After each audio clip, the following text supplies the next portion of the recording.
बच्चों को दुआएं, बड़ों को सलाम। फ़िज़ा है मेरा नाम। ये बोलते हुए आज मुझे कोई इतनी खुशी नहीं हो रही है। अजीब सा दिन, पता नहीं, अल्लाह ताला सारा दिन अच्छा गुजारे।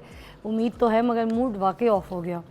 घर से निकल रही थी तो कल बिल आ गया था, तो इत्तेफाक से देखा नहीं, बच्चों ने लिया, स्टाफ ने लिया, तो वो रख दिया किचन कैबिनेट पे। अब सुबह नाश्ता करते वक्त जब जैसे ही मैंने वो कैबिनेट खोला है तो वो बिल मेरे हाथ लग गया। मैंने कहा मैं तो घर थी कोई नहीं, मैं कहाँ थी? मैं तो लंदन थी पूरा महीना, तो मैं वहाँ गुजार के आई हूँ। फिर ये मेरा ₹1,00,000 का बिल वो आया कैसे? मैं तो कोई बिजली इतनी महंगी हो गई अब, जब मतलब घर में ही नहीं थे, घर इस्तेमाल नहीं किया, एसी नहीं चले, कुछ नहीं, उसके बावजूद अगर ₹1,00,000 का बिल आ रहा है, तो अब अगर मैं घर में रह रही होती तो फिर, और एसी चल रहे होते, फिर क्या होता? क्या करेंगे हम? किस तरह से पे करेंगे ये सारे बिल? चलो मेरी तो नौकरी लगी हुई है, मैं किसी न किसी तरह पे करूँगी। और भी ज़िंदगी के बहुत से कोई अखराजात होते हैं, ज़िंदगी के कुछ ऐसे काम होते हैं जहाँ पे आप कुछ अपनी इन्वेस्टमेंट कर रहे होते हैं, कहीं पैसा जमा कर रहे होते हैं, कहीं किसी को देना होता है, कोई बाकी मामलात होते हैं। मगर अब ये क्या होगा? चलो मैंने दे दिया, बाकी लोग कैसे पे करेंगे?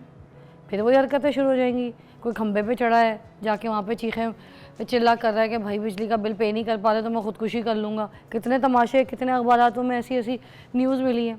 घर छोड़ के भाग जाते हैं, मियाँ बीवी बच्चे छोड़ के भाग जाते हैं कि भाई हमसे घर के अखराजात नहीं उठ रहे, घर के बिल पे नहीं कर पा रहा हूँ, तो मैं तो जा रहा हूँ घर छोड़ के। तो क्या करे इंसान? आप लोग के बिल आ गए बिजली के? तुम्हारा कितना आया? 40,000।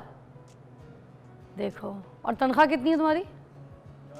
40 ही है। पूरा हो गया, पूरा हो गया। 40,000 मेरे भाई की तनख्वाह है और 40,000 बिल आया है। पता नहीं कैसे पूरा करेंगे। तुम्हारा भी यही कुछ हाल होगा। कितना आया बिजली का बिल? 18,000। कितने मरला है? 18,000। कितने मरला पे? तीन मरला पे घर है, 18,000 रुपये। और तुम्हारी तनख्वाह? अब ये ना कह देना 18 ही है? 35,000। 35,000 में 18 निकाले, कितना बच गया? अभी 17,000 में बच्चे हैं कितने? 2 बच्चे हैं। ये कैमरामैन वगैरह, ये मेरे जो भाई हैं ना, जो मेरी टीम के, दूर की बात है, मैं अपनी टीम की बात बता रही हूँ, ठीक है। अब 17,000 रुपये में वो घर का खर्च कैसे चलाएगा? मेरे अपने ग्रॉसरी का मैं आपको बताऊँ ना, सिर्फ मैं और मेरी फराल रहते हैं घर में, कोई नहीं, तो ग्रॉसरी का बिल बता दूँ आपको मैं। और उसके बावजूद अब ये बच्चों की, इनकी स्कूल की फ़ीसें भी होंगी, चीज़ें भी होंगी। अगर घर में कोई एक बंदा कमाने वाला है, वो कहाँ से भाई 40,000 पे कर रहा है, 18,000 पे कर रहा है? ये थोड़ी ना होता यार। ये बात मैं इधर मिसाल रख के इसलिए बता रही हूँ कि मैं आपकी आवाज़ बन रही हूँ। मैं हुकूमत से अपील करना चाहूँगी, काइंडली, मैं कल अपना शो भी इस पर करूँगी कि काइंडली प्लीज़ आप ये इस पर गौर कीजिए। आवाम जो है ये फुड़क के मर जाएगी, बिना पानी की मछली जैसे तड़पती है ना, वैसे मर जाएगी। प्लीज़ हम पे कुछ रहम कीजिए, हमारा ख्याल कीजिए। ये इतने बिजली के बिल्स हम नहीं अफोर्ड कर सकते। हम किधर जाएंगे? हम बेचारे हैं भाई। कितनी औरतें होंगी बेचारी, सिंगल मदर होंगी, डिवोर्स्ड होंगी, ठीक है, काम कर रही होंगी अपने बच्चों के लिए, अगर बच्चे होंगे, या अपनी लाइफ के लिए, या घर चलाने के लिए। उन औरतों पे रहम कीजिए। कितनी मुश्किलों से गुजरेंगी, किस वक्त से गुजरेंगी। खैर, सुबह सुबह तो ये होना ही था, ये जो मुझे मेरे साथ हुआ, तो मुझे पता है जिस जिसके घर बिल आए उनके साथ यही हुआ होगा, इसलिए मैंने दुख शेयर कर लिया। आप मैं एक ही हैं, क्योंकि बिल आता है ना तो खून की कमी शदीद हो जाती है। यकीन कीजिए, अच्छा खाती पीती हूँ मैं, अच्छी ग़िज़ाएँ लेती हूँ, मगर एकदम से ऐसा लग रहा है खून की कमी हो गई ना सबको, बिल देख के। नहीं, मेरा यही हाल है। और जब खून की कमी हो जाए ना नाज़रीन, उसके लिए फिर किसी डॉक्टर से रुजू करना चाहिए। इसलिए मैंने आज बुलाए अपने मेहमान ऐसे जो ज़बरदस्त डॉक्टर हैं, नासिर अब्बास बुखारी, हेमेटोलॉजिस्ट, जो हमें ख़ास तौर पे ये बताएंगे कि जब आपकी खून की कमी हो जाए और आपको या एनामिक हो जाए, तो उसके लिए आपको क्या करना पड़ता है, किस तरीके से आप अपने खून की कमी को पूरा कर सकते हैं, और हमें पता कैसे चलेगा कि हमारी बॉडी में खून की कमी हो रही है। तो चलिए जी, बात करते हैं इनसे। अस्सलाम वालेकुम डॉक्टर नासिर। सॉरी, आपने टुकड़े तो सुन लिए, मगर हमारे खून की कमी के लिए कुछ इलाज भी बता दीजिए। ये खून की कमी क्या होती है, इसकी वजूहात क्या है, एनीमिया क्या चीज़ है, इसके बारे में देखने वालों को बता दें। देखिए, एनीमिया की यहाँ बात है कि आपको पता है खून के हमारे 3 हिस्से हैं। रेड सेल जिसकी वजह से हमारा खून रेड नज़र आ रहा होता है, दिस इज़ हीमोग्लोबिन जिसकी वजह से खून हमारा रेड नज़र आता है। और ये वो चीज़ है जो ऑक्सीजन को कैरी कर रही होती है, ऑक्सीजन को सर्कुलेट कर रही होती है और एनर्जी प्रोवाइड कर रही होती है। बाकी खून का दूसरा हिस्सा वाइट सेल्स होते हैं, वाइट कलर के होते हैं और उनका काम इन्फेक्शन से बचाना होता है। और तीसरा प्लेटेट्स होते हैं। मगर एनीमिया जो है ये उस रेड सेल की कमी है, उस सुर्ख खून की कमी है जो ऑक्सीजन को लेके जा रही होती है। और आपको मालूम है कि ऑक्सीजन वो हिस्सा है, वो चीज़ है जो हमारी बॉडी के हर सेल को चाहिए। अगर ऑक्सीजन नहीं पहुंचेगी किसी भी वजह से तो ज़ाहिर बात है वो सेल डेड होने शुरू हो जाएंगे, चाहे वो ब्रेन के हों, चाहे हार्ट के हो, चाहे लंग के हों।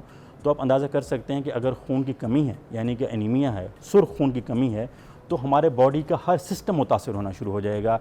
और नतीजा ये होता है कि डिफरेंट एज के अंदर डिफरेंट साइन सिम्टम्स आते जाते हैं। लेकिन कुछ चीज़ें ऐसी, ग्रोथ कम होना शुरू हो जाएगी, वेट कम होना शुरू हो जाएगा, चिड़चिड़ापन आना शुरू हो जाएगा। चलने पे अगर हमारे फेफड़ों में, लंग्स में ऑक्सीजन नहीं जा रही होगी, वहाँ से नहीं ले सक रहे होंगे, तो हम ज़रा से चलेंगे हाँफना शुरू हो जाएंगे। बच्चे अगर देखते हैं खून की कमी वाले, तो हम देखते हैं कि खून ज़रा सा भागते हैं, दौड़ते हैं तो टांगों में दर्द हो रहा है। स्टेमिना की वजह से भी तो सांस फूलता है कुछ लोगों को। फिर लोग इसमें डिफरेंशिएट कैसे करेंगे कि हमारे खून की कमी ही हमें प्रॉब्लम दे रही है? मैंने कहा ना कि जब हम खून की कमी की बात करते हैं, खून की कमी को डिफरेंट एज ग्रुप्स में लेके जाना चाहिए, बच्चों में, एडल्ट्स में और ज़रा ओल्डर एज के अंदर। अच्छा। इन सब में साइन सिम्टम्स ज़रा डिफरेंट आते हैं।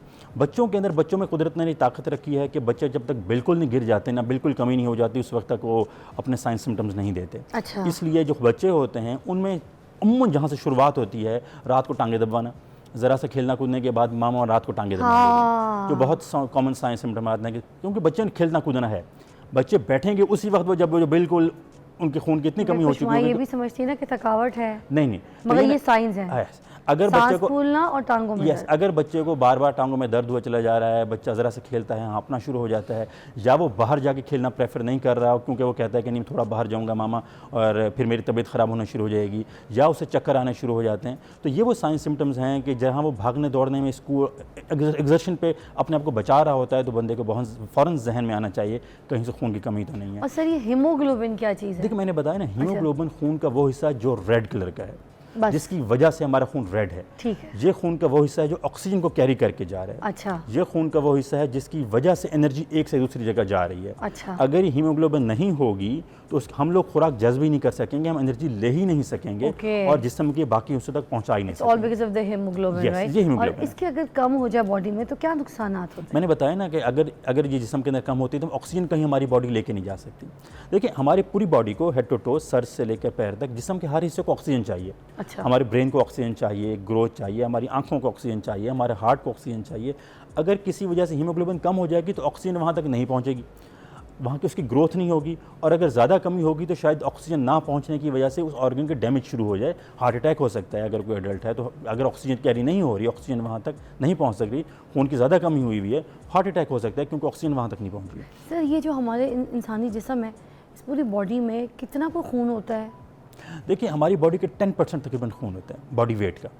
अगर किसी का, आपको सिंपली बता रहा हूँ, अगर किसी का बॉडी वेट 80 kg है तो जहन में रखिए तकरीबन उसमें 8 to 10 लीटर उसके अंदर खून होगा। ओके। अगर छोटा बच्चा है 20 kg का है तो जहन में रखिए तकरीबन को 2 लीटर्स तक होगा। तो तकरीबन 10% ऑफ द बॉडी वेट जो होता है वो ब्लड होता है हमारी बॉडी में, और बाकी जो होता है वो सारे ऑर्गन्स होते हैं, बाकी चीज़ें होती हैं। जब ये कम होना शुरू हो जाता है आहिस्ता आहिस्ता तो खून की कमी होना शुरू हो जाती है। और एक और चीज़ ये कि जब हमें खून की कमी होना शुरू हो जाए तो हम लोगों ने देखना कहाँ पे, ये तो साइन सिम्टम्स हैं, हमने देखना कहाँ पे, देखने की जगह अमूमन चेहरा नहीं होता। हम कहते हैं चेहरे से पीले नज़र आ रहे हो, वो उस वक्त नज़र आना शुरू होता है जब खून की कमी बहुत ज़्यादा हो चुकी होती है। अमूमन जो हमारी आंखों का निचला हिस्सा है, ये ज़बान और हमारे हाथ की पाम जो हैं, ये वो जगह हैं जहाँ पे अमूमन हमें देखना चाहिए और देखना चाहिए कि किसी को खून की कमी हुई है। जो प्रेग्नेंट ख़वातीन होती हैं इनमें जो खून की कमी हो जाती है, देखिए प्रेगनेंसी को अगर हम देखें तो प्रेगनेंसी के 2-3 वजूहत हैं खून की कमी की। एक वो जो कुछ ज़्यादातर वजूहत हैं जो प्रेगनेंसी से पहले भी होती हैं, खुराक की कमी, डाइटिंग बहुत ज़्यादा हो करना,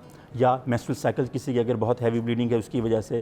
तो सबसे कॉमन रीज़न तो डिक्रीज़ इनटेक ये है, कम अगर आप खुराक ऐसी लेते हैं जिसके अंदर आयरन है, फॉलिक एसिड है, B12 है, अगर आपकी खुराक में ये तीनों चीज़ें कम हैं, चाहे वो डाइटिंग की वजह से या किसी भी और वजह से, तो ज़ाहिर बात है आपके खून पहले से कम होगा। उसके वजह प्रेगनेंसी होती है तो प्रेगनेंसी में कुदरत का एक निज़ाम है कि खून आपका बढ़ना होता है, क्योंकि अब आपने बच्चे को भी खून प्रोवाइड करना है। और एक ब्रेक लेते हैं, ब्रेक के बाद आपको दोबारा ज्वाइन करते हैं। हम बात कर रहे हैं यहाँ पे हीमोग्लोबिन ब्लड के ऊपर।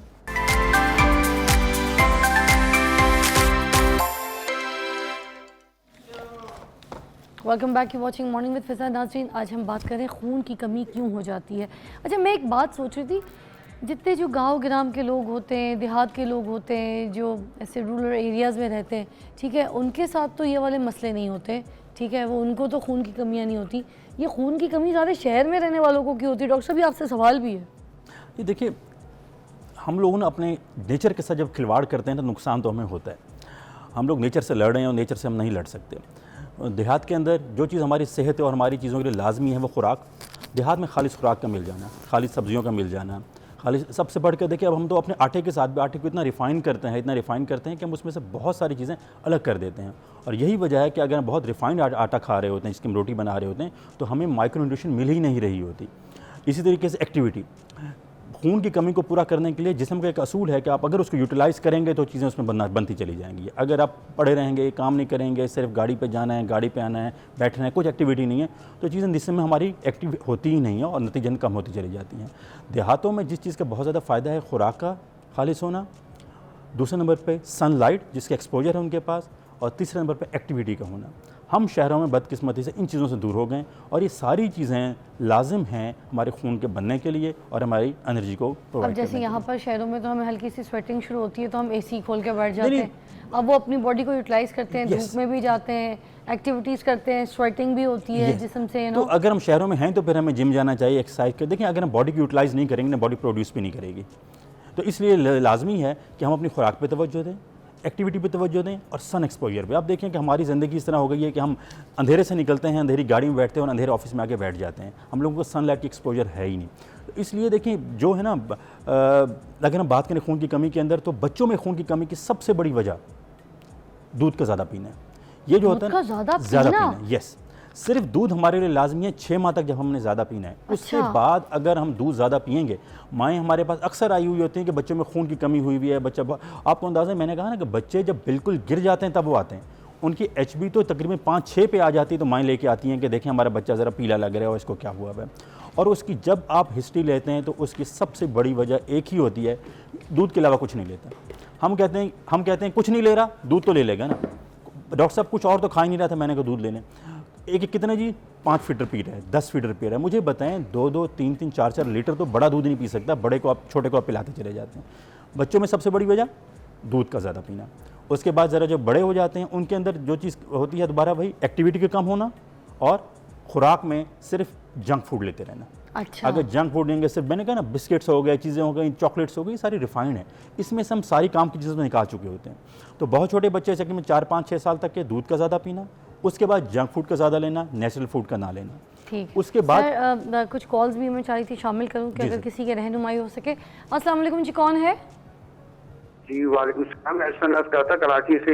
आपके डॉक्टर साहब माशाल्लाह होमोग्लोबिन बहुत आम चीज़ है, उसके मुताबिक बहुत अच्छा बता रहे हैं, बड़ी मालूमात में इजाफा हुआ। लेकिन मैं ये जानना चाह रहा था कि अक्सर हम देखते हैं कि डॉक्टर साहिबान जो है वो नाखून या नेल वगैरह देखते हैं, तो जिस्मानी तौर पर, ज़ाहिरी तौर पर ऐसी कौन सी अलामात हैं नाखून या स्किन या आंखों को देख के कि जिसके घर वाले या दीगर लोग या खुद आदमी महसूस कर सके कि मुझे होमोग्लोबिन की कमी है? दूसरी बात यह कि डॉक्टर के बगैर ग़िज़ाई तौर पर वो कौन सी ग़िज़ाएँ हैं जिनको के लेके होमोग्लोबिन को मेंटेन किया जा सकता है? खासतौर पर शुगर, ब्लड प्रेशर के मरीज अगर होमोग्लोबिन कम हो तो वो कौन से फल, ग़िज़ाएँ, सब्जियां खाएं? Very nice, thank you so much. अच्छा, ये पहले सवाल का जवाब तो डॉक्टर साहब दे चुके हैं कि लेथार्जिक हो जाएगी बॉडी, पाँव में, टांगों में दर्द होना, चक्कर आना, ठीक है, सांस फूलना, ये सारे जो सिम्टम्स है खून की कमी, हीमोग्लोबिन की कमी के हैं।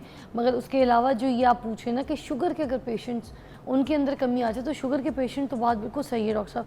हर वक्त ही उनको तो किसी न किसी बात पे जो है ना लेथार्जिकनेस, चक्कर, ये सारी चीज़ें रहती हैं। अब उनको किस तरह पता चलेगा कि उनके अंदर भी खून की कमी है? और ख़ास ग़िज़ाएँ जो उन्होंने पूछे वो भी बता। जी, जिस तरह उन्होंने पूछा भी भाई ने कि हम कहाँ पे देख सकते हैं, डॉक्टर कहाँ पे देखते हैं, तो मैंने शुरू में बताया था कि चेहरा देखने की जगह नहीं है कि खून की कमी। आँखों का निचला हिस्सा, ये जो आँखों का निचला हिस्सा जो मैं रेड नज़र आ रहा होता है, यहाँ पे देखा जाता है खून की कमी कितनी है। अच्छा। हाथों की पाम, हथेलियाँ और टंग, ज़बान। मेरा कैसा दिख रहा है वो? अभी नहीं, आपको ठीक दूर से इतना ठीक, बज़ाहिर ठीक लग दिख रहा है? जी, रेड है? बाहर इतनी दूर से ज़ाहिर बात है ठीक लग रहा है, लेकिन जो देखने वाली जगह हैं वो ये हैं कि अगर आप वैसे देख के नहीं कर सकते, अगर बाकी अलामत आ रही हैं तो देखने के लिए आपको आंखों को ये वाइट होना चाहिए अगर ये खून की कमी है? वाइट नहीं होना चाहिए, रेड होना चाहिए। नहीं खून की कमी में वाइट होना चाहिए, खून की कमी वाइट होना शुरू हो जाए। ओके, और वैसे नॉर्मली ये वैसे रेड बिल्कुल ब्राइट यानी कि रेड होना चाहिए, पिंक रेड होना चाहिए, फ्रेश होना चाहिए। अच्छा, और दूसरा ये भी बता दें नाखून का क्या वो पूछे थे, नाखून से भी चेक करते हैं? नाखूनों के लिए जब हम देखते हैं तो यूं नहीं करके देखना चाहिए नाखूनों को। अगर हम यूं करते हैं हमारे खून की सप्लाई कम हो जाती है यहाँ पे, और आपने देखा होगा हमारा वाइट नजर आ, जब भी देखना यूं करें, यूं देखना है। आपके जो ये नाखून वाला हिस्सा इसको रेड होना चाहिए। दो जगह जहाँ पे। तीसरे नंबर पे ज़बान को देखना चाहिए कि ज़बान आपकी वाइट तो नहीं हो रही है। अगर ज़बान आपकी वाइट हो रही है तो ये अलामत होती है। अच्छा। तो बाकी चेहरे में जो हम देखते हैं ना, चेहरा डिफरेंट टेम्परेचर पे डिफरेंट बिहेव कर रहा होता है। ठीक है। ज़रा बाहर जाएंगे, धूप में जाएंगे, फ्लश करेगा, रेड होना शुरू हो जाएगा। अंदर आएंगे, वाइट होना शुरू हो जाएगा। इस तरह जिस्म के बाकी हिस्से भी। तो ये 3-4 जगह जहाँ पे खून का हम और इसके टेस्ट कौन-कौन से होते हैं जो हम करवाते हैं? सिंपल, ज़्यादा करने की ज़रूरत नहीं है।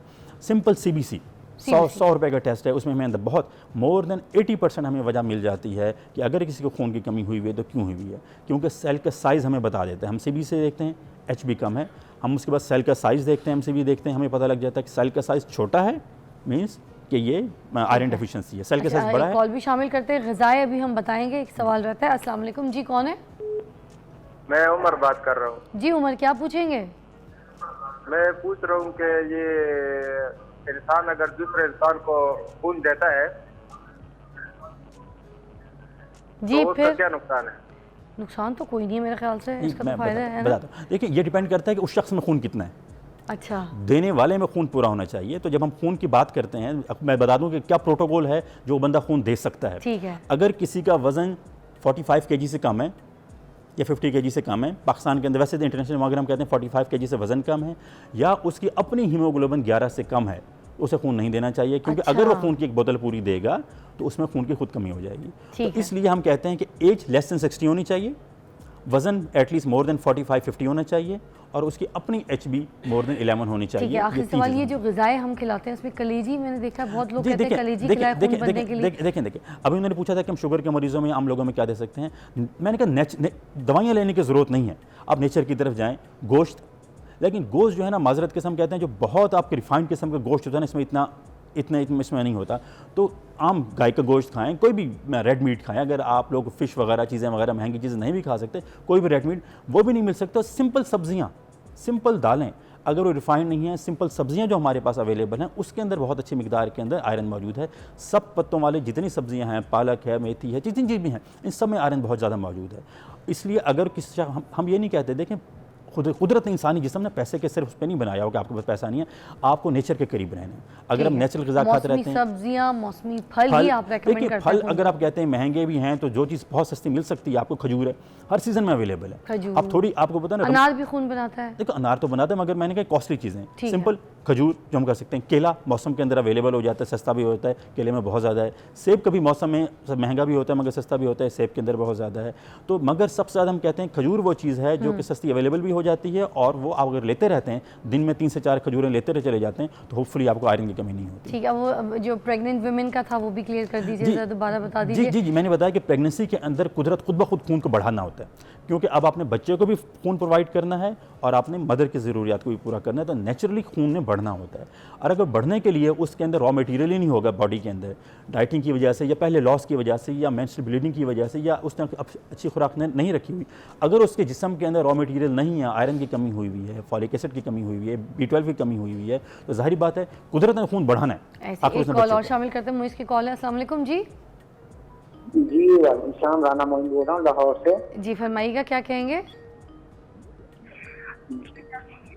जी मेरा बेटा है 5 साल का, बहुत कमजोर है, और उसका जो है ना स्किन ऐसे येलो सी हो रही है। और मैं 2 दफा डॉक्टर के पास भी लेके गया हूँ, तो उन्होंने ना एक सीरप लिख के दिया था, तो वो यूज भी करवाया, मगर उसके बावजूद जो है ना उसकी आंखों के गिर्द हल्के भी पड़ने शुरू हो गए हैं, और ये जो है ना नाखून, नेल जो है वाइट से जो है ना जैसे चांद से नहीं बन जाते। ओके, ठीक है। जवाब दीजिएगा जी, डॉक्टर साहब आपको जवाब देते हैं। जी जी देखिए, तो हमारे पहले लगता है ना कि हमारे नाखून में वाइट कलर आना शुरू हो जाता है, कुछ नहीं है, इससे परेशान होने की ज़रूरत नहीं है। ये पहले कहा जाता था कि कैल्शियम की कमी है, विटामिन, ऐसा कुछ नहीं है, ये खुद ब खुद ख़त्म हो जाता है अमूमन, इससे परेशान होने की ज़रूरत नहीं है। 5 साल की उम्र के अंदर जो सबसे बड़ी वजह होती है, मैंने बताया, जंक फूड का होना, नंबर 1। दूसरे नंबर पे एक और चीज़ जो है, जो कि हम इग्नोर करते हैं बच्चों के अंदर, जो हमें देख रखनी चाहिए, कुछ बच्चे वैसे ही उसके अंदर टेंडेंसी कम होती है कि आयरन को अब्जॉर्ब भी नहीं कर सकते, वो बेचारे अच्छी खुराक ले रहे होते हैं। हमारी तकरीबन पॉपुलेशन का 1% या उससे थोड़ा सा कम ये है जो आयरन लेता है, खुराक खाता है, मगर उसके बावजूद भी उसका जिस्म जज्ब नहीं कर सकता। अच्छा, इसलिए हमें देखना चाहिए कि अगर छोटे बच्चों में खुराक भी अच्छी है, एक्टिविटी भी अच्छी है, घर की चीज़ें भी खा रहे हैं, मगर फिर भी खुराक की कमी हुई, आयरन का सिरप भी पी रहे हैं, फिर भी खून की कमी हुई चली जा रही होती है, उसे हम कहते हैं iron refractive iron deficiency anaemia, कि आयरन रिफ्रैक्टिव है, उनकी आयरन जज्ब भी नहीं होती। ऐसे बहुत बच्चे कम होते हैं, मगर उन्हें फिर हम आयरन सिरप दे सकते हैं उनको? देखो, आयरन सिरप हम देंगे भी तो उन्हें बाज़ वक़्त असर नहीं करता, क्योंकि उनकी आंतों में सलाहियत ही नहीं है कि वो आंतों को जज्ब कर सकें। अच्छा, हम खुराक भी दे रहे हैं, हम आयरन का सिरप भी दे रहे हैं, मगर उसके बावजूद उनकी आंतें जज्ब भी नहीं कर सक रही थी। अच्छा, और इस सिचुएशन में जो कुछ औरतें गलती करती हैं ना, वो ये कि आयरन के सिरप्स मेडिकल स्टोर से बिना पूछे डॉक्टर से तो ले लेती हैं, उसके बाद बच्चों की जो पॉटी है वो बहुत डार्क ब्लैक अजीब किस्म की होती हैं, फिर वो और मज़ीद किसी सिचुएशन का शिकार हो जाते हैं, फिर वो मज़ीद डॉक्टर के पास भागती हैं। तो बेहतर ये कि पहले पूछ लीजिए कि क्या डेफिशिएंसी है, कौन से टेस्ट हैं जो बच्चों के कराने हैं, या बच्चों को दिखाने में जो माहिर होते हैं डॉक्टर्स, उनको दिखा देंगे तो क्या चलेगा। एक चीज़ मैं आखिरी आपको पैगाम से ज़रूर करना चाहूँ, देखिए, खून डॉक्टर से पूछे बगैर या किसी का पूछे नहीं लगाना। हमारी सबसे बड़ी गलती जो हम बच्चों में और बड़ों में देखते हैं, खून की कमी हुई, HB लेवल 5-6 पे आया, खून लगा दो इसे। अब खून लगाने के बाद उसको डायग्नोसिस नहीं बन सकता, क्योंकि जब आप खून लगा लेते हैं उसकी वजह से कमी पूरी हो जाती है, और उसके बाद डायग्नोज करना कि इतनी कमी हुई क्यों है। तो बिंग हेमेटोलॉजिस्ट हमारे लिए सबसे नापसंदीदा यूँ समझ लीजिए काम जो होता है खून का लगाना होता है, कि हमारा खून कम हो क्यों। आइडियली आपको वजह को दूर करना चाहिए, ना को खून लगा के खून की कमी को पूरा कर देना। ठीक है डॉक्टर साहब, बहुत बहुत शुक्रिया आपकी तशरीफ़ आवरी का। और इत्तेफाक से मेरी इनसे मुलाकात हुई। फ़राल को एक बार चोट लगी थी स्कूल में और पूरा लहू लहान हो गई थी, तो मैं इनके पास लेकर गई थी और उस वक्त बहुत परेशान थी मैं। मेरे एक्स हस्बैंड भी थे साथ में, वो अलग मैं अलग, हम सब भागे, तो वो खून बच्ची में लेकर आई। तो इन्होंने मुझे कहा था कि स्टिचेस वगैरह या इसको ये करवाने की ज़रूरत नहीं, आप इसको किसी प्लास्टिक सर्जन को दिखाएं। फिर हमने दिखाया उनको, उसको टेप स्टिच लगे, वो स्टिचिंग भी बच गई, सर्जरी भी बच गई, और अल्लाह ताला ने उसको सेहत अता फरमा दी। तो ये अच्छे डॉक्टर्स हो ना जब, तो फिर अच्छा काम होता है, इसलिए हमेशा बच्चों को अच्छे डॉक्टर को दिखाई। Thank you so much doctor साहब, बहुत बहुत अच्छा लगा आपके यहाँ पे तशरीफ़ आवरी का, और आपको दोबारा बुलाएंगे। See you after break.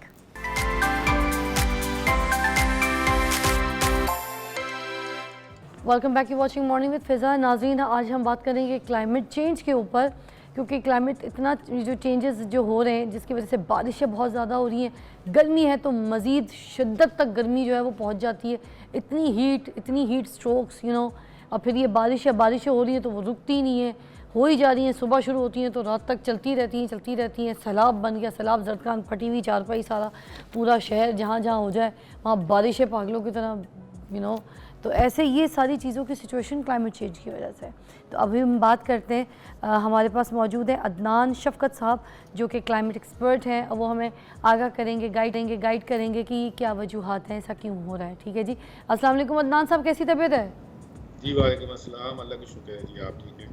Adnan साहब, क्या सुनाऊँ मैं, तो आपसे पूछना चाहूँगी कि ये पाकिस्तान में 14 अगस्त के दौरान अचानक गैर मामूली बारिशें क्यों हुई, क्या हो रहा है ये है जी? ये एक 24 जुलाई को, सॉरी 24 जुलाई को, जी एक्चुअली हमें थोड़ा सा अंडरस्टैंड करना पड़ेगा कि ये अचानक जो तब्दीली आ रही है मौसम में, इसकी काफ़ी वजूहात हैं। अगर आप देखें तो पिछले कुछ सालों में तकरीबन 33 मिलियन के करीब लोग जो हैं वो इससे डिस्टर्ब हुए हैं, और ऑलमोस्ट कोई 11 से 1200 लोगों की डेथ्स हुई हैं। इंफ्रास्ट्रक्चर हुआ है, एग्रीकल्चर लैंड, लाइफ स्टॉक सारा बुरी तरह से डिस्टर्ब हुआ है। लेकिन जैसे कि अभी आपने कहा कि ये जो टेम्परेचर में तब्दीली आ रही है या सीजनल तब्दीली आ रही है, पहले 4 हमारे यहाँ मौसम होते थे, अब उनके 4 मौसमों के टाइम में तब्दीली आ गई है, और इसके अलावा जो ओवरऑल वेदर पैटर्न है वो इम्पैक्ट होना शुरू हो गया है। तो हमें ये देखना पड़ेगा कि पाकिस्तान का वैसे ग्लोबल वार्मिंग में इतना बड़ा हिस्सा नहीं है, हम सिर्फ 1% ग्रीन हाउस गैसेस प्रोड्यूस करते हैं, लेकिन पाकिस्तान उन 10 ममालिक में जहाँ थोड़ी सी भी मौसम की तब्दीली से बुरा हाल हो सकता है, और ये सारा कुछ हमें नज़र आ रहा है ये पिछले 2 माह में। और अगर आने वाले टाइम को भी देखें तो जैसे कल रात को भी एक अलार्मिंग सिचुएशन इशू हुई है, और उसके लिए सारी जगहों पे बताया जा रहा है। दरिया काबुल में भी हाई फ्लडिंग है, और आने वाले दिनों में पूरा हफ्ता जो है वो काफ़ी हमें केयरफुल रहना पड़ेगा। तो ये यानी ओवरनाइट नहीं हुआ, थोड़ा सा इसको अगर आप इस्लामिक पॉइंट ऑफ व्यू से भी देखें तो अल्लाह ताला ने कुरान में मुख्तलिफ जगहों पे कहा है कि हर चीज़ बैलेंस्ड है, एक सिस्टम के हिसाब से चल रही है। तो क्लाइमेट भी एक सिस्टम है जो कि थोड़ा सा भी तब्दीली होने की वजह से उसकी इम्पैक्ट हमारे सामने है, और हम देख रहे हैं कि उसमें ना सिर्फ जानी नुकसान है बल्कि माली नुकसान है, खुराक का नुकसान है। सो ये बहुत सारी चीज़ें हैं जो इंटर रिलेटेड हैं। अच्छा, अब मुझे ये बताइएगा कि ये जो लोगों और हुकूमत के लिए जो दर्जा हरारत को कंट्रोल करना ज़रूरी होता है वो क्यों होता है? देखिए जी, अच्छा सवाल है आपका। अगर टेम्परेचर कंट्रोल नहीं करते तो ह्यूमन हेल्थ वेलबींग के ऊपर बड़ा फ़र्क आता है, जैसे अभी आप डॉक्टर साहब से बात कर रही थी। ओवरऑल हेल्थ का इम्पैक्ट टेम्परेचर की वजह से भी होता है। अभी हम ये देख रहे हैं, ऐसी स्टडीज़ भी आई हैं जहाँ पे ऐसी ख़वातीन जो एक्सपेक्ट कर रही हैं उनमें भी देखा जा रहा है कि टेम्परेचर इम्पैक्ट इतना ज़्यादा है कि उनका वो पूरा process of giving birth, delivery वो डिस्टर्ब हुआ है क्योंकि वो स्ट्रेस में होती हैं। इसी तरह जानवर की भी हेल्थ स्ट्रेस में आती है टेम्परेचर की वजह से। और गवर्नमेंट और इंडिविजुअल्स या वहाँ की पॉपुलेशन किसी भी मुल्क की वो अलग-अलग काम नहीं कर सकते, इन सारों को मिल के काम करना पड़ता है क्योंकि हम एक इकोसिस्टम के अंदर रहते हैं। अब इकोसिस्टम के अंदर जब हम रहते हैं तो हमें ये देखना पड़ता है कि ओवरऑल एनवायरनमेंट का इम्पैक्ट खुराक के ऊपर क्या है, एग्रीकल्चर सेक्टर के ऊपर। अब पिछले दिनों देखेंगे कि हमारे यहाँ खुराक इंपोर्ट करनी पड़ रही है, वीट वगैरह, जबकि हम खुद वीट प्रोड्यूसिंग कंट्री हैं लेकिन हम प्रोड्यूस नहीं कर सक रहे, हमारी प्रोडक्शन कम है। वजह यही है कि उसमें इन्वायरमेंटल इश्यूज ऐसे हैं कि हमारी पर एकड़ यील्ड कम हो गई है। इसके अलावा भी बाकी वजूहत हैं लेकिन ये भी एक वजह है। और अब आने वाले दिनों में ऐसे कई चीज़ें या ऐसे कई प्रोजेक्ट्स आ रहे हैं जहाँ पे क्लाइमेट का इम्पैक्ट एग्रीकल्चर के ऊपर जो है वो कंसिडर किया जा रहा है कि उसको कैसे हम रिड्यूस कर सकें और प्रोडक्शन को बढ़ा सकें। इसके अलावा जो ये ज़रूरी है इसको समझना कि इकोनॉमिक स्टेबिलिटी के ऊपर इन सारी चीज़ों का बहुत बड़ा इम्पैक्ट आता है। मसलन अभी इस महीने के आखिर में इवन इंडोनेशिया में एक कॉन्फ्रेंस हो रही है जिसमें देखा जा रहा है कि इकोनॉमिक इम्पैक्ट जो है वो विलेजेस के ऊपर या प्रोडक्शन के ऊपर कैसे होता है जब वेदर चेंज होता है या क्लाइमेट चेंज होता है। तो उसके लिए उन्होंने डिजिटल विलेजेस की बात कर रहे हैं या स्मार्ट विलेजेस की बात कर रहे हैं जिनके अंदर सारी इंफॉर्मेशन टाइम पे आ रही हो ताकि वो टाइमली डिसीजन कर सकें। इसके अलावा छोटी सी ब्रेक दरकार है, इसके बाद जब हम आते हैं इसी के ऊपर बात करेंगे क्लाइमेट चेंज के ऊपर और जो सिचुएशंस जो आवाम की आवाज़ है। सवाल है मैं चाहूँगी कि आपके आगे रखूँ, यूर एक्सपर्ट, तो आप हमें गाइड ज़रूर कीजिएगा। एक छोटी सी ब्रेक के बाद हम मिलते हैं।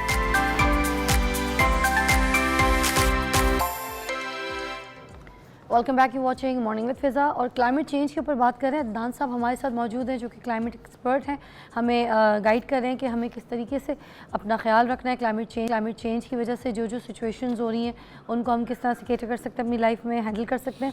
जी, सवाल ये करना चाहूँगी अदनान साहब, मुझे बताइएगा कि हम कैसे तैयार रह सकते हैं, ये आने वाली बारिशों से हम कैसे बच सकते हैं, हमने अपने आप को प्रिपेयर कैसे करना है? देखिए जी, इसके बहुत ही पर्टिनेंट क्वेश्चन है जो मौजूदा सूरत हाल है। इसमें मुख्तलिफ़ चीज़ें की जा सकती हैं इंडिविजुअल लेवल पे भी और फैमिली को भी इन्वॉल्व करके। जो सबसे इम्पॉर्टेंट चीज़ है वो ये है कि आप मेंटली प्रिपेयर हों कि ऐसी चीज़ें होनी हैं आने वाले दिनों में, और जब आप मेंटली प्रिपेयर होते हैं तो फिर आप उसको प्लान भी करते हैं। क्योंकि ये तो ये बारिशों का ही सीज़न है, सारी बरसात ही चलेंगी, ऐसे ही है जी, ऐसे ही है। आपको ये पता होना चाहिए कि जैसे आप लाहौर में अचानक से पानी गलियों में खड़ा हो गया, आप रात को सोए सुबह उठे तो ये सूरत हाल थी, लेकिन अब उस सूरत यानी उसके बाद क्या करना है, उसके लिए आपकी कितनी तैयारी थी वो ज़्यादा इंपॉर्टेंट है। कि आपको ये पता होना चाहिए कि अल्टरनेटिव रूट्स क्या हैं, कि अगर पानी खड़ा हो गया तो मुझे किस अल्टरनेट रास्ते से जाना है, क्योंकि काम तो नहीं रुकेगा, ज़िंदगी नहीं रुकेगी। सर ये सिचुएशन भी हुई थी अभी जो थोड़े दिन पहले, 2 दिन 3 दिन पहले की है, कब हुई थी जो तेज़ बारिश हुई थी? जी, 3-4 दिन हो गए। तो उस टाइम पे जब अभी हम लोग ऑफिस आ रहे थे, हम लाइव नहीं जा सके, तो रास्ते में ये सिचुएशन थी, स्पेशली पैकेजेस मॉल की तरफ, एक्स ब्लॉक की तरफ डिफेंस में, कि गाड़ियाँ जो लोग सो रहे थे उनको पता ही कोई नहीं होगा।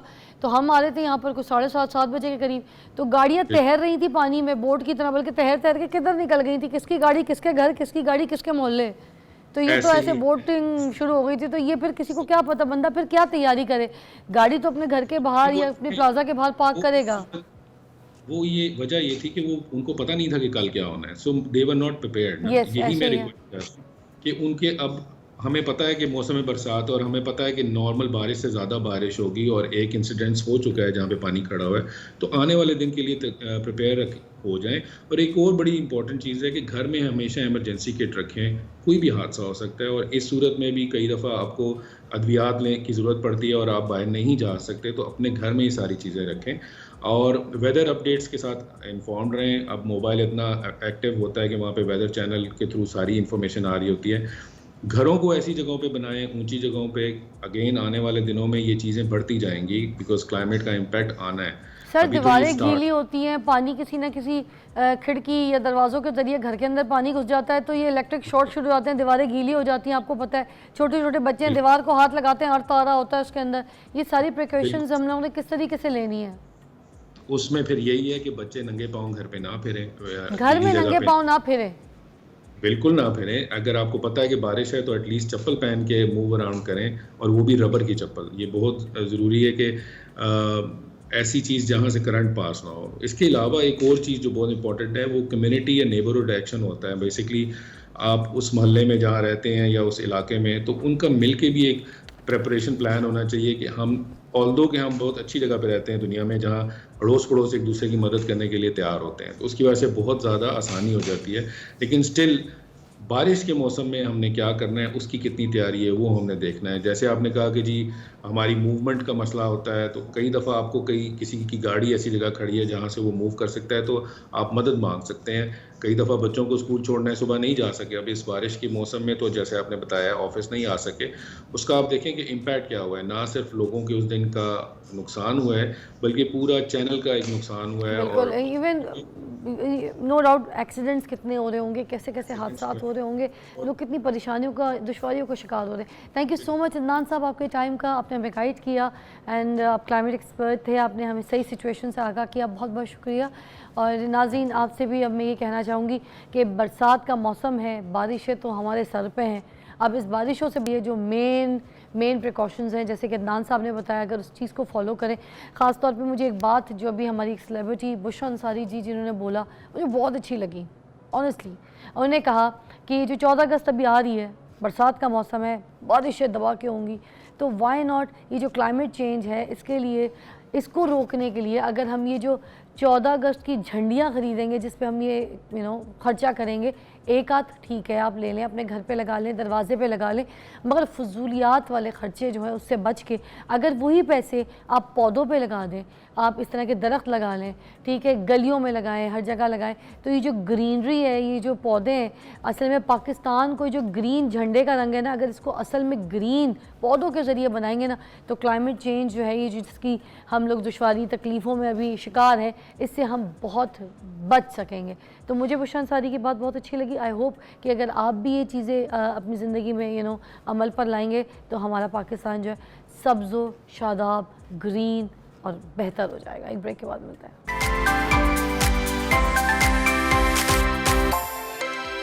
कम back you watching morning with Fiza. नाज़रीन अभी हमारे साथ जो मौजूद मेहमान मौजूद हैं वो हैं हाफिज़ फरहान साहब, जो कि बड़े फेमस हकीम हैं। इनकी रील्स, इनकी चीज़ें बहुत वायरल होती हैं, लोग बहुत पसंद करते हैं इनको, और इनकी जो हाथ है मैं कहूँगी उसमें बहुत शिफा है। तो आज हमने जो टॉपिक रखा है वो रखा है कि दर्द, जिस्म में किसी भी जगह आपका कोई दर्द हो, किसी भी हिस्से में आपके कोई दर्द हो, सर का दर्द हो, खलियों का दर्द हो, मसल कोई पुल हो गया हो, मस्कुलर पेन हो, या फिर जोड़ों का दर्द हो, किसी भी किस्म के दर्द के लिए आपको पता होना चाहिए कि कौन से तेल पीने वाले हैं, कौन से तेल खाने में इस्तेमाल करने वाले हैं और कौन से तेल लगाने वाले हैं, स्पेशली फॉर द पेन्स। तो आज हम बात करते हैं फरहान साहब से। अस्सलाम वालेकुम हकीम साहब। वालेकुम अस्सलाम व रहमतुल्लाहि व कैसी बरकातहू। तबीयत है? अल्हम्दुलिल्लाह, अल्लाह ताला का एहसान है। तो आज हम बात करें दर्दों के ऊपर। जी बिल्कुल। तो पहले तो ये एलैबोरेट कर दीजिएगा कि दर्द पूरे जिस्म में जो लोगों को होता है ये होता क्या है, क्यों है, किस वजूहात की वजह से, चाहे सर से लेके पाँव के अंगूठे तक जो दर्द होता है वो क्यों होता है। बिस्मिल्लाहिर्रहमानिर्रहीम और रब्बि शरह ली सदरी व यस्सिर ली अमरी वहलुल उक़दतम मिन लिसानी यफ़क़हू क़ौली रब्बि ज़िदनी इल्मा। अच्छा, ये सबसे पहली बात हमें पता होना चाहिए ये दर्द है किस वजह से। जैसे आजकल माशरे में सबसे ज़्यादा, जैसे गर्मी का मौसम चल रहा है तो इसमें हम एसी का इस्तेमाल बहुत ज़्यादा करते हैं। जब एसी से ये फ़ौरन बाहर निकलते हैं तो इससे भी पट्ठों में खिंचाव और स्ट्रेस शुरू हो जाती है। इसी तरह जब हम खाना खाते हैं तो उसमें हम ठंडा पानी बहुत ज़्यादा पीते हैं, कोल्ड ड्रिंक जो है वो ठंडी बहुत ज़्यादा इस्तेमाल करते हैं, उससे खून जो है वो गाढ़ा हो जाता है। खून की सर्कुलेशन स्लो हो जाती है, इससे ड्राइनेस भी पैदा हो जाती है, क्योंकि हम आजकल माशरे में ज़्यादातर खुश्क की चीज़ों का इस्तेमाल करते हैं। तो जैसे चाय है, इसका कसरत से इस्तेमाल ड्राइनेस पैदा करेगा। जब खुश्की पैदा हो जाएगी तो पट्ठों में चाय भी जिस्म में खुश्की पैदा कर देती बिल्कुल है। उसमें अच्छा। पत्ती है, तो उससे जब ड्राइनेस पैदा होती है तो उससे सबसे पहला मसला होता है कि पट्ठों के अंदर खिंचाव पैदा हो जाता है। बाज़ लोगों को सर्वाइकल पेन शुरू हो जाती है। फिर ये उसके जो बैक पे पट्टे खिंच जाते हैं इसलिए? बिल्कुल ये अच्छा, मेरा कल रात से ही चढ़ा हुआ है पट्टा, एक ही साइड का, वो ये इसी आजकल वजह से ये चाय। आजकल एसी की वजह से, चाय की वजह से बहुत ज़्यादा है। अच्छा, इसमें ठंडा पानी जो है उसकी वजह से भी है।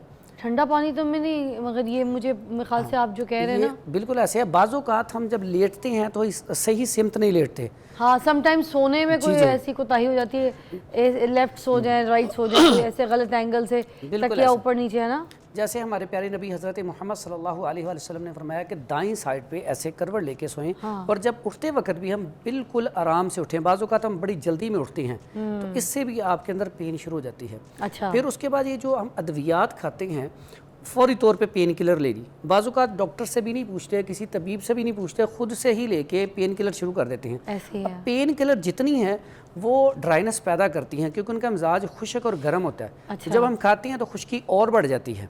बाज़ औक़ात हमारे पास पेशेंट ऐसे आते हैं जिनके वो ज़्यादा मेडिसिन खाने की वजह से ये जोड़ जो हैं ये टेढ़े हो जाते हैं, हाथ ऐसे मुड़ जाते हैं। टेढ़े हो जाते क्यों? हैं? वो इतने side बार effects? बार मतलब ना खुश्क चीज़ें, वो गर्म अद्वियात इस्तेमाल करते रहते हैं। एक वक्त आता है कि ये जो दवाई होती है ये असर करना छोड़ जाती है, तो इसके लिए फिर हम ऑयल बताते हैं पीने के लिए। मगर कुछ दर्द वो भी तो होते हैं ना जो जोड़ों के होते हैं, उम्र की वजह से हो जाते हैं शुरू। हाँ जी, जोड़ों ये के जो दर्दों जोड़ों के की वजह पेशेंट से, हो जाते हैं इतने लोग। जब इंसान की उम्र 40 साल से क्रॉस होती है ना, तो उसका मिजाज हो जाता है खुश्की में चला जाता है, खुश्की और सर्दी में। कभी आप देखें बूढ़े जो हैं अक्सर औक़ात पूरी पूरी रात सोते ही नहीं हैं, उन्हें नींद ही नहीं आती। उसकी वजह क्या आती है? जैसे जैसे हमारी उम्र बढ़ती है हमारे अंदर ड्राइनेस बढ़ती जाती है, खुश्की बढ़ती जाती है। जब खुश्की बढ़ती जाती है तो जो जोड़ है इनके अंदर लुब्रिकेशन होती है, जैसे हम आम ज़बान में कहते हैं ग्रीस होती है। सॉरी, मेरी गाड़ी ख़राब हो गई थी रास्ते में, इसलिए फ़ोन है। अच्छा, सॉरी। अच्छा, इसमें जो लुब्रिकेशन होती है, फ्लूइड होता है, वो आहिस्ता आहिस्ता खुश्क होकर ख़त्म होना शुरू हो जाता है। तो जो बूढ़े होती हैं उनमें जब ये ख़त्म हो जाता है तो अंदर ड्राइनेस बढ़ जाती है, जिसकी वजह से उन्हें खुश्की हो जाती है। खुश्की की वजह से कॉन्स्टिपेशन हो जाती है। अब होता है क्या? फिर पट्ठों में खिंचाव, जोड़ों में दर्द।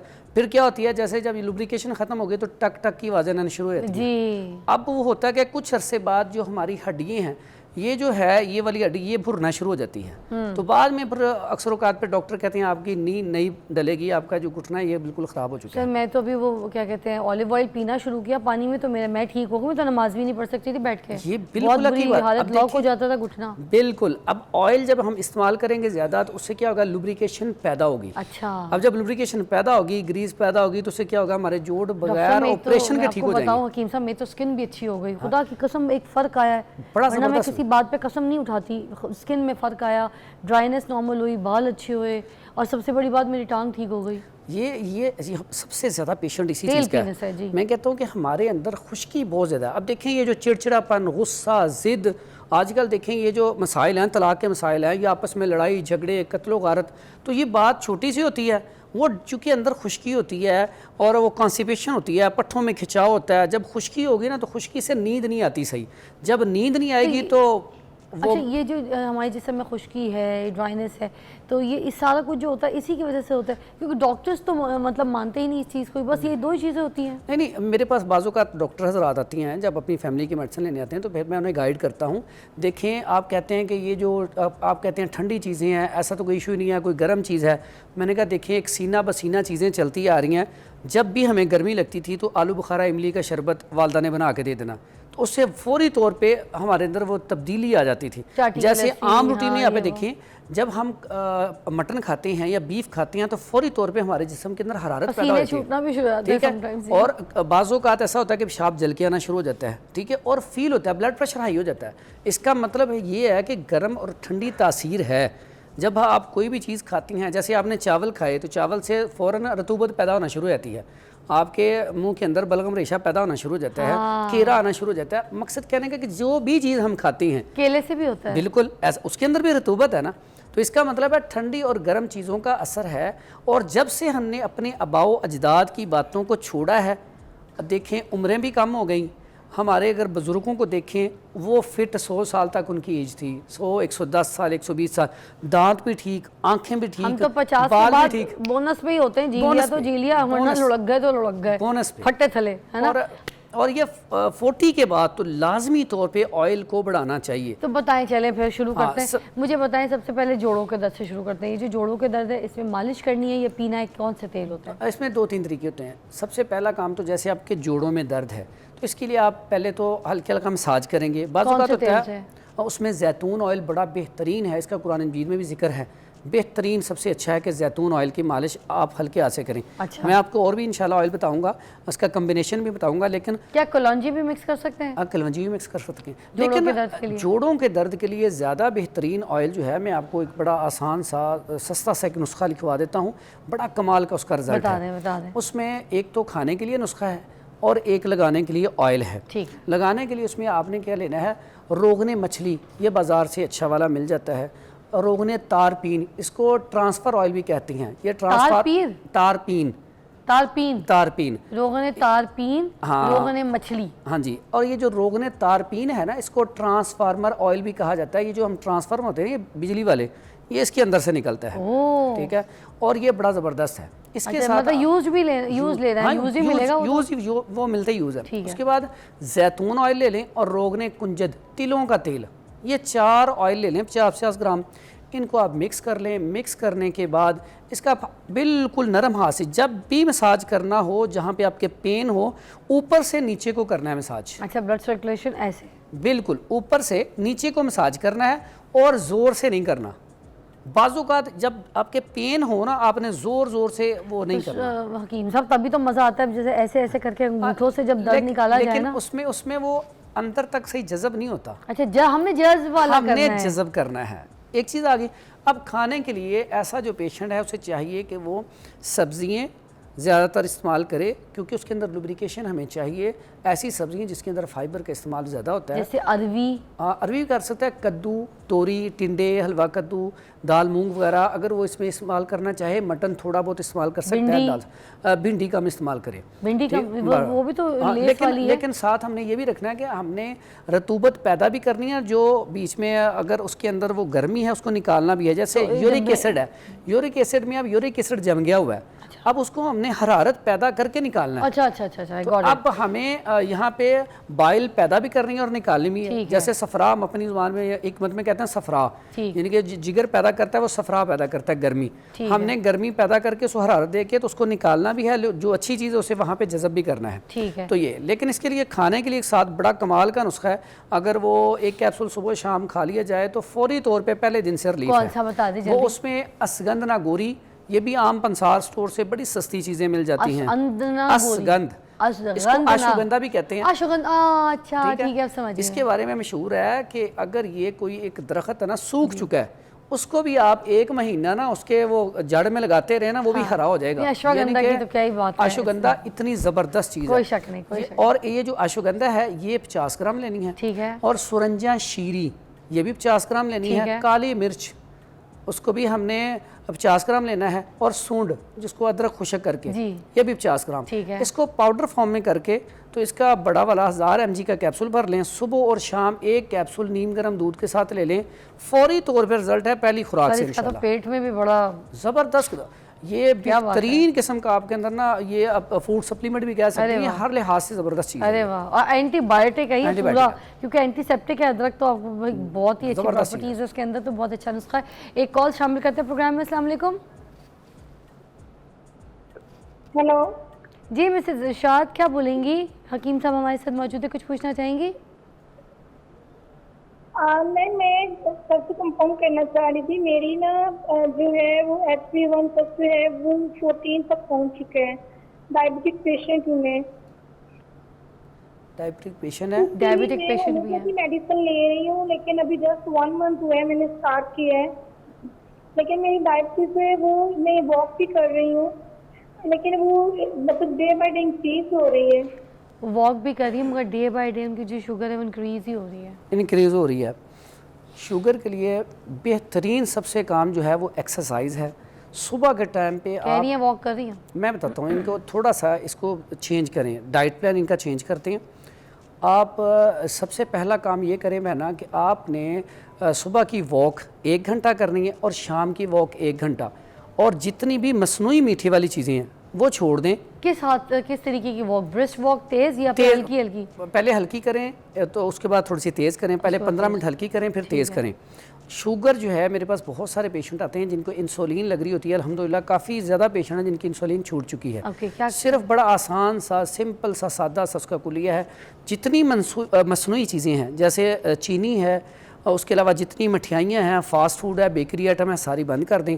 सब्ज़ियाँ, फल और सलाद का इस्तेमाल ज़्यादा कर दें, और मटन इस्तेमाल करना है लेकिन वो भी सब्ज़ी के अंदर ये इस्तेमाल करें। मटन का इतना अच्छा रिज़ल्ट है इसके अंदर कि अगर आप कद्दू, तोरी या टिंडे इसमें मटन डालकर आप 1 हफ़्ता इस्तेमाल कर लें, सालन ही खाना है, रोटी बिल्कुल बराए नाम खानी है, तो आप देखें कितनी जल्दी फ़र्क पड़ता है। फिर इसके साथ रोटी जो इस्तेमाल करती हैं, इन्हें चाहिए ये मकई भी इस्तेमाल करें, जौ की रोटी भी इस्तेमाल करें और गंदम की भी।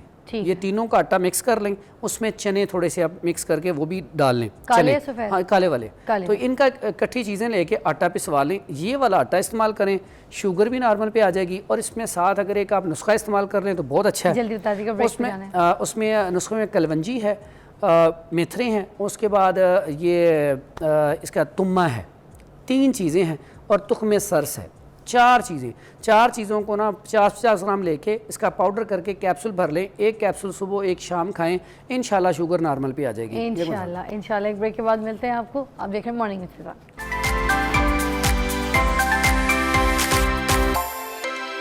Welcome back, you watching morning with Fiza. नाज़रीन, हम जोड़ों के दर्द के ऊपर बात कर रहे थे। अब हम पूछेंगे हकीम फरहान साहब से कि ये बता दें हमें, ये जो सर का दर्द होता है, क्या इसके लिए भी कोई तेल होता है? क्या सर का दर्द भी हमारे इन तेलों के साथ ख़त्म हो सकता है? बिल्कुल ख़त्म हो कुछ सकता लोगों है। को माइग्रेन का भी पेन होता है, ऐसे सर का दर्द भी होता है।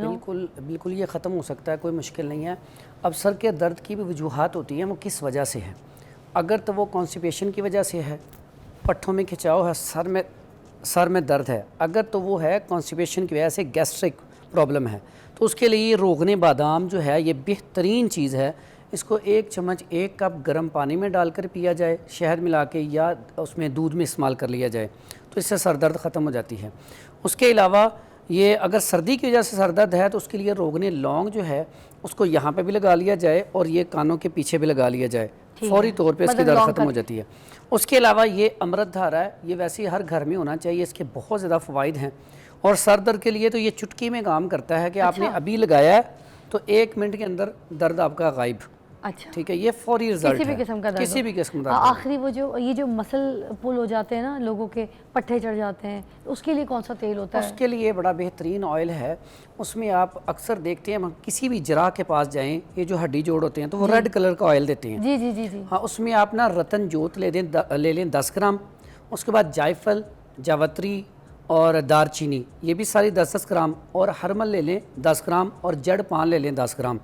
ये सारी चीज़ों के लेके आपने रोगने कुंजत तिलों का तेल ले लें आप 250 ग्राम, उसके अंदर ये सारी चीज़ें डाल के उसको जला लें, जब वो ब्राउन हो जाए उससे आप भून लें। अच्छा। उसके बाद वो वाला जो ऑयल है उसकी आप आहिस्ता आहिस्ता वो मालिश करके ऊपर आप वो बैंडेज जो कपड़ा, ये पट्टी मिलती है ना जरा वगैरह से, जो पट्टी होती है वो पट्टी जो होती है, वो पट्टी कर लें तो उससे फौरी तौर पर रिलीफ है इंशाल्लाह। शाटिका का भी बता दें, शाटिका को भी पेन बहुत तकलीफ होता है। शाटिका जो है इरकुन निसा भी से कहते हैं, लंगड़ी का दर्द भी से पहले कहा जाता था, और इसके लिए ये रोगने बादाम भी बेहतरीन चीज़ है। अगर इसका आप जैसे आप कपिंग थेरेपी होती है, फिजियोथेरेपी होती है, उसके ज़रिए इसका बड़ा बेहतरीन इलाज है। हिजामा के ज़रिए इसका बड़ा बेहतरीन इलाज है। अगर आप ऑयल के मसाज करेंगे तो आपको, अगर आपकी राइट साइड है या लेफ़्ट साइड है, तो आप कमर से स्टार्ट करेंगे और ये ऑयल आप बिल्कुल नीचे को आप एंड तक जाएंगे, नीचे की तरफ। ठीक है, तो बेहतरीन इसका इलाज आप। थैंक यू सो मच हकीम साहब, बहुत बहुत शुक्रिया आपकी तशरीफ़ आवरी का। आपने हमें ऑयल्स के ज़रिए बताया कि हम अपने पेन को कैसे दूर कर सकते हैं। बॉडी में किसी भी जगह आपको कोई पेन है, सर से लेके पाँव तक, तो उसमें कौन कौन सा तेल जो है इस्तेमाल करके आप अपने दर्दों को दूर कर सकते हैं। एक ब्रेक के बाद हम आपसे दोबारा मुलाकात करते हैं। एक और स्पेशल गेस्ट हमारे साथ मौजूद है। Take a break.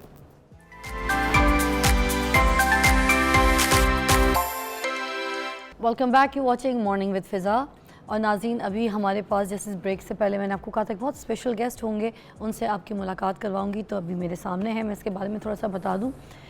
हाँ, हमारे साथ मौजूद हैं ज़िशान कुरैशी साहब, मशहूर मार्केटिंग एक्सपर्ट, ग्रोथ स्ट्रेटजिस्ट हैं और साथ साथ स्मार्टफोन इंडस्ट्री में तकरीबन अगर आप कहें कि 2 दहाइयों से इनका जो करियर है वो चलता आ रहा है। शानदार करियर है। पेशावर ज़ल्मी जो है उसके बानी CEO भी थे और उन्होंने स्पोर्ट्स में नई बुलंदियों तक जो है ना राहें खोल दी थी। उनकी क़यादत में कई स्टार्टअप्स ने $multi-million जो है उसके प्रोजेक्ट्स शुरू किए और स्पार्क्स स्मार्टफोन्स जो है उसकी जो डिप्लॉय ग्रुप जो है उसके CEO के तौर पर जो है पाकिस्तान में मोबाइल फ़ोन मैन्युफैक्चरिंग को रीडिफ़ाइन करके टेक्नोलॉजी की सनत और मईशत में अहम किरदार अदा कर रहे हैं। तो मेरे साथ मौजूद हैं मुअज़्ज़ज़ मेहमान ज़िशान कुरैशी साहब। अस्सलाम वालेकुम, क्या हाल है जी?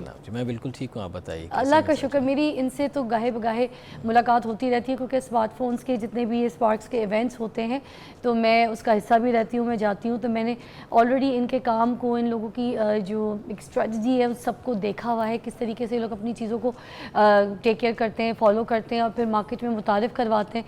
तो एक से बढ़कर एक इनकी जो ब्रांड है वो अपग्रेड ही होती जा रही है। मगर मैं ये पूछना ज़रूर चाहूँगी आपसे कि इतनी सारी नई चीज़ें एक साथ मार्केट में मुतारिफ़ करवाना, और सबसे पहली बात कि आप लोग मार्केट में अभी कोई इतना टाइम नहीं हुआ है हुए मगर ऐसे कम्पीट कर रहे हैं आप compare to other mobile brands हैं, तो ये क्या चक्कर है कि आते के साथ ही इतनी जल्दी आपने मार्केट कैटर कर ली? अच्छा नहीं फिज़ा, बहुत शुक्रिया आपका। एक्चुअली देखिए, पाकिस्तान में एक बहुत पोटेंशियल है। अगर हम देखें तो हमारी जो पॉपुलेशन है वो तकरीबन 25 करोड़ के आसपास है और उसमें अभी भी 8 से 9 करोड़ लोग ऐसे हैं जिनके पास स्मार्टफ़ोन नहीं है।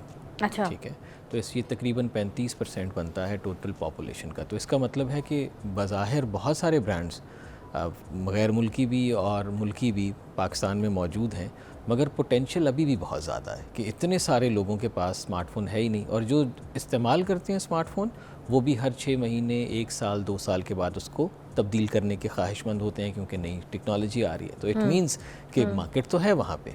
अब स्पार्क्स का जो कॉन्सेप्ट था वो था कि we wanted to make technology accessible, affordable technology accessible to all Pakistanis, के वो पाकिस्तानी जो कि अफोर्ड नहीं कर सकता है मगर उसकी एस्पिरेशन है कि वो एक अच्छा फ़ोन ले जो कि उसकी बुनियादी ज़रूरियात को पूरा करे, जो एक टेक्नोलॉजिकली एडवांस्ड मोबाइल फ़ोन हो। तो उसके लिए हमने फिर लोकल मैन्युफैक्चरिंग का पाकिस्तान में आगाज़ किया, जो कराची में हमारी फैक्ट्री है अल्हम्दुलिल्लाह। और उसकी वजह से लोगों ने हमें पजीराई दी कि जो एक ऐसा सेगमेंट था जहाँ पे लोगों को फ़ोन चाहिए था मगर उनकी अफोर्डेबिलिटी वैसी नहीं थी, तो वहाँ पे हमने जब एंट्री दी तो उससे हमें लोगों ने बहुत अच्छा रिस्पांस दिया और अल्हम्दुलिल्लाह इट्स गोइंग गुड।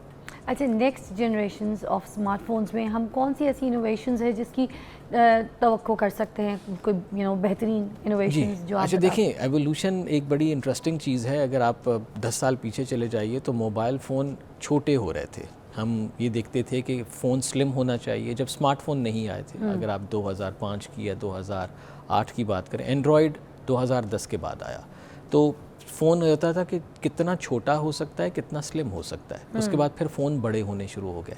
अब हम देख रहे हैं कि फोल्डेबल फ़ोन आ रहे हैं, फ्लिप फ़ोन्स आ रहे हैं। अब जो बेसिकली डिवाइस के साथ साथ जो सबसे इम्पॉर्टेंट चीज़ होगी वो उसका सॉफ्टवेयर होगा। आजकल आर्टिफिशियल इंटेलिजेंस के बारे में लोग बहुत बात कर रहे हैं, AI, open AI, chat GPT। तो ये चीज़ें जो हैं ये अब आगे टेक्नोलॉजी को रीडिफ़ाइन करेंगी।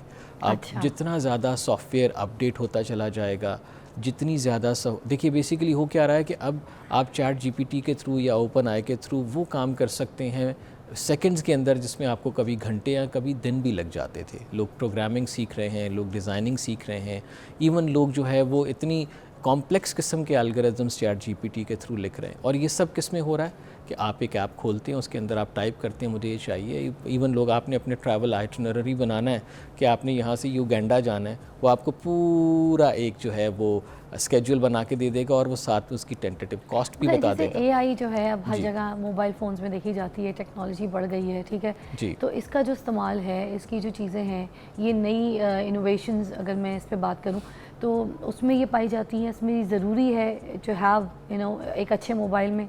तो टेक जॉइंट्स की जो मौजूदगी है, ठीक है, इसमें मैं ये भी पूछना चाहूँगी टेक जॉइंट्स की जो मौजूदगी है उसमें ये जो ग्लोबल इंडस्ट्री है उसमें कैसी जगह बनाई जा सकती है? अच्छा देखिए, अभी जो ओपन एआई तो एक ऐसा प्लेटफॉर्म है जो सबके लिए अवेलेबल है, मगर अब बहुत सारे बड़े ब्रांड्स जिनको हम टेक जाइंट्स बोलते हैं, उन्होंने उसको इंटीग्रेट कर दिया अपने फ़ोन्स के अंदर, कि उन्होंने एक चीज़, एक स्ट्रक्चर मौजूद था, उसके ऊपर उन्होंने अपनी एक इमारत तामीर कर ली। अच्छा। मगर अगर जिस तरह हम लोकल ब्रांड्स हैं, तो चैट जीपीटी तो लोकल ब्रांड्स के ऊपर भी यूटिलाइज़ किया जा सकता है। तो अभी होगा ये कि आपको इसको लोकलाइज़ करने की ज़रूरत है, कि जो हमारी नौजवान तबका है उसके लिए आप क्या मौके पैदा कर सकते हैं कि ये टेक्नोलॉजी इस्तेमाल करते हुए वो अपने लिए जॉब्स के मौके कैसे पैदा कर सकते हैं, नई जो चीज़ें हैं वो कैसे सीख सकते हैं, जिस तरह प्रोग्रामिंग है, ग्राफिक डिज़ाइनिंग है, ई कॉमर्स प्लेटफॉर्म है, ओमनी चैनल मैनेजमेंट है।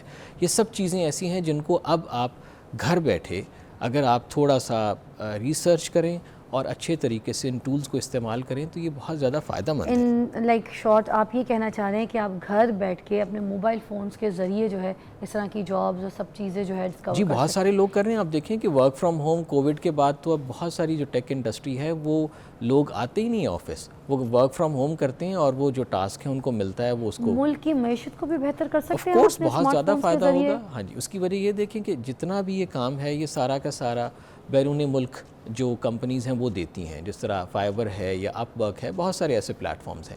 तो वो बच्चे जो भी काम कर रहे हैं वो डॉलर्स में पैसे कमाते हैं, वो FDI पाकिस्तान आएगा तो ज़ाहिरी बात है मुल्क की मईशत को फ़ायदा होगा। और ये जो नौजवान नस्ल है इसको आप मैं चाहूँगी कि कोई ऐसा मैसेज ज़रूर दें कि जो स्टार्टअप जो है उसको $multi-million के एंटरप्राइजेज़ में तब्दील करने के लिए जो नौजवान नस्ल है वो अपने तजुर्बे से क्या एक नई चीज़ जो है। अच्छा देखिए, एक $multi-million मेरे ख्याल में हर आइडिया जो है ना वो $multi-million होता है। कैसे? हर आइडिया। पॉइंट ये है कि आपको उसको एग्जीक्यूट कैसे करना है। आइडिया तो सारे ही अच्छे होते हैं। अच्छा। आप कहते हैं कि जी हमने ये चीज़ करनी है, दिस इज़ अ ब्रिलियंट, और उसकी ज़रूरत भी है। मगर जो मैंने स्टार्टअप्स में हम बहुत सारी मेंटरिंग भी करते हैं, बहुत सारे इनक्यूबेशन सेंटर्स में मैं जब जाता हूँ लोगों के साथ बात करता हूँ, बच्चों के साथ, कंसिस्टेंसी का बड़ा फुकदान है। देखें, एक सबसे इम्पॉर्टेंट चीज़ ये होती है कि आप कभी भी गिव अप नहीं करें। एक आइडिया जो है उसको पनपते हुए उसको, एक आप दरख्त लगाते हैं ना, एक बीज है, आपने उसको बोया, अब वो दरख्त आहिस्ता आहिस्ता बड़ा होगा, ओवरनाइट तो वो फल नहीं देने लग जाएगा। यहाँ पे देखा ये गया है कि एक चीज़ अगर आपसे नहीं हो रही है तो यू जस्ट एराडिकेट और आप move on to something else. आपको उसको थोड़ा सा टाइम देना चाहिए, आपको मेहनत करनी चाहिए। Consistency is the most important thing. Give up नहीं करें, आप पिवट करें। मिसाल के तौर पे आप एक आइडिया लेके आए, वो वैसा सक्सेसफुल नहीं हुआ या जैसा रिस्पांस उसको आपको मार्केट से नहीं मिला, तो what you need to do is आपको एक और एंगल तलाश करना पड़ेगा कि मैं इसी चीज़ को अगर इस एंगल से मार्केट में दोबारा री एंट्री दूँ तो क्या मुझे, अब आप जिस तरह देखिए जो राइड हेलिंग सर्विसेज हैं, जो उबर है, करीम है, अभी यांगो आ गया है, उसके बाद फिर क्या हुआ, इन ड्राइव आया।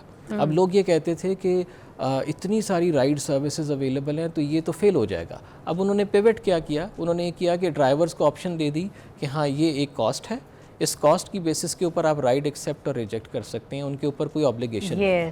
तो क्या हुआ, अब ड्राइवर भी खुश है क्योंकि बाकी मतलब एग्जीक्यूशन वाला जीता है, आइडिया पहले से मौजूद है। देखिए ज़रूरत तो है, आपको भी टैक्सी इस्तेमाल करनी है। था, फिर फेसबुक आ गया, फिर फेसबुक छा गया, stuff all that. Yes, so this is I think कि हर आइडिया जो है वो $1 million आइडिया। आप क्योंकि मार्केट को बहुत अच्छी तरीके से समझते हैं, कंज्यूमर मार्केट से लेके आपका क्लाइंटेल, जो भी मार्केट, जो आपके लोग हैं जो ख़रीदते हैं आपके इस प्रोडक्ट को, आप उनके इमोशंस को समझते हैं। जो लोग ख़रीद रहे होते हैं, जो जेब से पैसा निकालते हैं एक मोबाइल फ़ोन के लिए, ख़ास स्मार्टफोन्स के लिए, और फिर वो जब जाके किसी दुकान में एक अच्छा फ़ोन ख़रीदते हैं, तो मैं एक सवाल ये करना चाहती हूँ कि जब, क्योंकि आप बहुत अच्छा काम कर रहे हैं, इतनी सर्च है आपकी, तो पाकिस्तानियों के लिए कौन सी ऐसी नई चीज़ है स्पार्क्स स्मार्टफोन्स में जो आप ज़रूर, आपको लगता है कि वो आपको अपने लोगों को देनी चाहिए और आप बताना भी चाहेंगे? जी अच्छा, देखिए स्पार्क्स की जब बात होती है तो एक तो ये हम लोगों के लिए जो ख्वाहिश होती है कि वो एक नया फ़ोन लें, अफोर्डेबल फ़ोन लें और वारंटी के साथ हो, कि अगर उसमें कोई ख़राबी हो जाती है तो उसका पुरसाने हाल होना चाहिए। अब जिस प्राइस सेगमेंट में हम ऑपरेट करते हैं या जो हमारा एक टारगेट मार्केट है, वहाँ पे ज़्यादातर यूज्ड फ़ोन पहले लोग लेते थे, सेकंड हैंड फ़ोन लेते थे। तो एक तो उसकी वारंटी नहीं होती है, उसका कोई मसला हो गया तो बस वो ख़राब हो गया। अब अगर आप रूरल एरियाज़ में जो टियर 2, टियर 3, टियर 4 के सिटीज़ हैं, वहाँ पे लोगों की जो ख्वाहिश थी उसको हमने पूरा किया कि एक तो बॉक्स पैक फ़ोन मिल रहा है आपको, ठीक है, बिल्कुल नया फ़ोन मिल रहा है, उसकी वारंटी भी है 12 महीने की, ठीक है। और उसके बाद अगर उसमें कोई ख़राबी हो जाती है तो हमारा UN नंबर भी है। एक तो हमारे 27 कस्टमर केयर सेंटर्स हैं अक्रॉस पाकिस्तान, आप जाइए, वो आपको फैसिलिटेट करेंगे। इन केस के आप घर से निकलना नहीं चाहते हैं तो आप फ़ोन कर दीजिए हमारे UN नंबर के ऊपर, तो वो नुमाइंदा जो है वो आपसे रब्ता कर लेगा, और अगर आप फ़ोन पिक करवाना चाहते हैं तो फ़ोन पिक भी कर लेंगे। लास्ट सवाल, आपके डिप्लॉय ग्रुप में सबसे दिलचस्प लम्हा आपका कौन सा था, प्लीज़ बताइएगा। जब तक आप बता रहे, मैं क्योंकि ये मोबाइल भी दिखाती हूँ कि ये आपका फ़ोन में ऑलरेडी यूज़ कर रही हूँ, ठीक है, यू कैन सी अभी तो लॉक लगा हुआ है, but it is so good, इसका साउंड भी बहुत अच्छा है। और ये कौन सा वाला मॉडल? ये Edge 20 Pro है जो आपके हाथ में, 20 Pro। हाँ जी, इसके पिक्चर्स भी बहुत अच्छे हैं, इसके पिक्चर्स, वीडियो, और इसका एक तो सबसे बढ़िया फ़ोन सुनने में साउंड अच्छा आता है। I do have my this phone is well, but सबसे ज़्यादा मेरा इस्तेमाल ये वाला हो रहा होता है, यू सी। तो थैंक यू, लाइक मैं सीरियसली बता रही हूँ कि ये तो एक ऐसी चीज़ है जो प्रैक्टिकल मैंने आपको बताई कि मैं खुद यूज़ कर रही हूँ। अगर आप भी अगर लेके देखेंगे फ़ोन तो आपको फ़ोन में कोई ख़राबी, कोई इसमें एक फ़ॉल्ट नहीं दिखेगी आपको, बल्कि बहुत अच्छा लगेगा। एक ऐसा फ़ोन मैं आपको सच बताऊँ जो आपकी पॉकेट के साथ अफोर्डेबल हो, नया फ़ोन हो यार, यूज़ फ़ोन की क्या ज़रूरत है कि किसी आप दुकान में जाके किसी का यूज़ फ़ोन उठाएँ, तो फिर स्टाइलिश भी हो थोड़ा सा, and it's like very slim, you see कितना स्लिम एंड स्मार्ट है, यू कैन कैरी। अब इसके तो मेरे ख्याल से इसके भी और कोई नए मॉडल्स भी आपने तारीफ करा दी जी, इसके अभी बाद हमारी एक अल्ट्रा 8 की अभी सीरीज़ चल रही है जो नई सीरीज़ है, दैट्स अ वेरी गुड। मैं वो भी लूँगी जाके, क्योंकि देखिए एक चीज़ अगर मार्केट में अच्छी आए तो ज़रूर लेनी चाहिए, और उसको उनके काम को लोगों को अप्रिशिएट करना चाहिए कि वो हमारा इतना ख्याल कर रहे हैं। तो Zeeshan, thank you so much. Thank you ji. मैं ये लोगों की आवाज़ बन के कह रही हूँ कि कोई अच्छी चीज़ मार्केट में आई है, सबसे बड़ी बात अफोर्डेबल है, स्लिम स्मार्ट है, और आप हमारी तकलीफ़ों को, हमारी ज़बान को समझते हैं, मार्केट को समझते हैं, सबसे बड़ी बात आवाम आपसे खुश है। तो इसी तरह काम करते रहिए, ठीक है, और आते रहिए जी, इंशाल्लाह। I will see you again. बहुत बहुत शुक्रिया आपकी तशरीफ़ आवरी का। एक ब्रेक के बाद मिलते हैं। अरे नहीं, कल मिलते हैं, खुदा हाफ़िज़।